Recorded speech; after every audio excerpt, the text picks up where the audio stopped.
Then Joseph could no longer control himself before all his attendants, and he cried out, "Have everyone leave my presence!"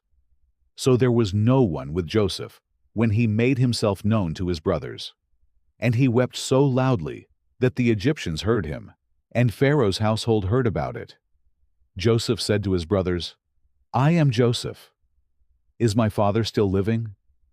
But his brothers were not able to answer him, because they were terrified at his presence. Then Joseph said to his brothers, "Come close to me." When they had done so, he said, "I am your brother Joseph, the one you sold into Egypt. And now, do not be distressed, and do not be angry with yourselves for selling me here, because it was to save lives that God sent me ahead of you. For 2 years now, there has been famine in the land, and for the next 5 years, there will be no plowing and reaping. But God sent me ahead of you to preserve for you a remnant on earth and to save your lives by a great deliverance. So then, it was not you who sent me here, but God. He made me father to Pharaoh, lord of his entire household and ruler of all Egypt. Now hurry back to my father and say to him, 'This is what your son Joseph says. God has made me lord of all Egypt. Come down to me. Don't delay. You shall live in the region of Goshen and be near me. You, your children and grandchildren, your flocks and herds, and all you have. I will provide for you there, because 5 years of famine are still to come. Otherwise, you and your household, and all who belong to you, will become destitute. You can see for yourselves, and so can my brother Benjamin, that it is really I who am speaking to you. Tell my father about all the honor accorded me in Egypt, and about everything you have seen, and bring my father down here quickly." Then he threw his arms around his brother Benjamin and wept, and Benjamin embraced him, weeping. And he kissed all his brothers and wept over them. Afterward, his brothers talked with him. When the news reached Pharaoh's palace that Joseph's brothers had come, Pharaoh and all his officials were pleased.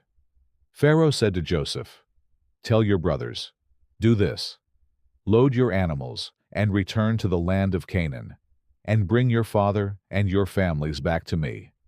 I will give you the best of the land of Egypt, and you can enjoy the fat of the land." You are also directed to tell them, "Do this: take some carts from Egypt for your children and your wives, and get your father and come. Never mind about your belongings, because the best of all Egypt will be yours." So the sons of Israel did this.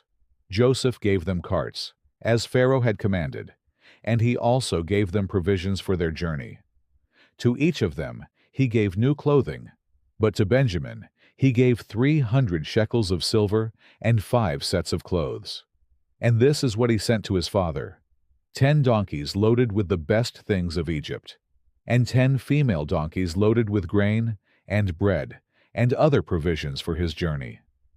Then he sent his brothers away, and as they were leaving, he said to them, "Don't quarrel on the way."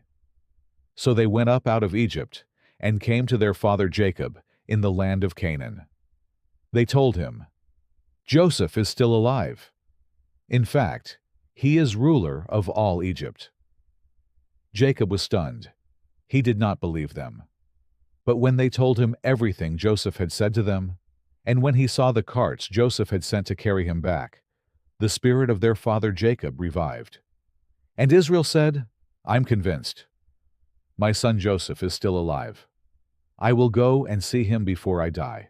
So Israel set out with all that was his, and when he reached Beersheba, he offered sacrifices to the God of his father Isaac.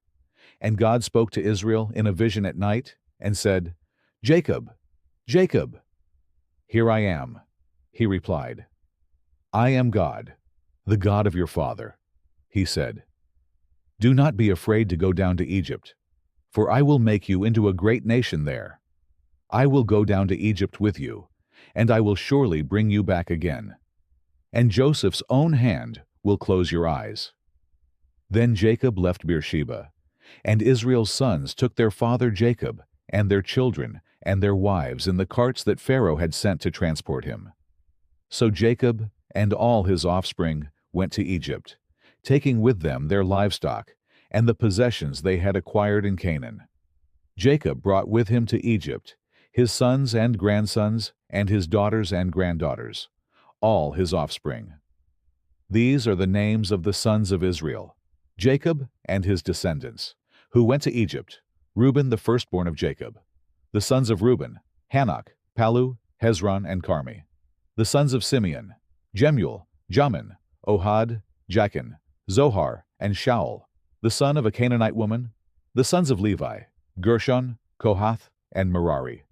The sons of Judah: Onan, Shelah, Perez, and Zerah. But and Onan had died in the land of Canaan.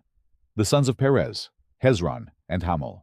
The sons of Issachar: Tola, Puah, Jashub, and Shimron. The sons of Zebulun: Sered, Elon, and Jalil. These were the sons Leah bore to Jacob in Paddan Aram, besides his daughter Dinah. These sons and daughters of his were 33 in all. The sons of Gad: Zephon, Hagi, Shuni, Esbon, Eri, Arodi, and Areli. The sons of Asher: Imnah, Ishva, Ishvi, and Beriah. Their sister was Sarah. The sons of Beriah: Heber and Malchiel. These were the children born to Jacob by Zilpah, whom Laban had given to his daughter Leah, 16 in all. The sons of Jacob's wife Rachel: Joseph and Benjamin.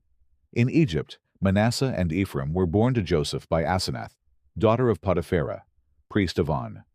The sons of Benjamin: Bela, Becher, Ashbel, Gera, Naaman, Ehi, Rosh, Muppim, Huppim, and Ard. These were the sons of Rachel who were born to Jacob, 14 in all. The son of Dan: Hushim. The sons of Naphtali: Jaziel, Guni, Jezer, and Shillem. These were the sons born to Jacob by Bilhah, whom Laban had given to his daughter Rachel, 7 in all. All those who went to Egypt with Jacob, those who were his direct descendants, not counting his sons' wives, numbered 66 persons. With the 2 sons who had been born to Joseph in Egypt, the members of Jacob's family, which went to Egypt, were 70 in all. Now Jacob sent Judah ahead of him to Joseph to get directions to Goshen. When they arrived in the region of Goshen, Joseph had his chariot made ready and went to Goshen to meet his father Israel. As soon as Joseph appeared before him, he threw his arms around his father and wept for a long time. Israel said to Joseph, "Now I am ready to die, since I have seen for myself that you are still alive." Then Joseph said to his brothers and to his father's household, "I will go up and speak to Pharaoh and will say to him, 'My brothers and my father's household, who were living in the land of Canaan, have come to me. The men are shepherds. They tend livestock, and they have brought along their flocks and herds and everything they own.' When Pharaoh calls you in and asks, 'What is your occupation?' you should answer, 'Your servants have tended livestock from our boyhood on, just as our fathers did.' Then you will be allowed to settle in the region of Goshen, for all shepherds are detestable to the Egyptians.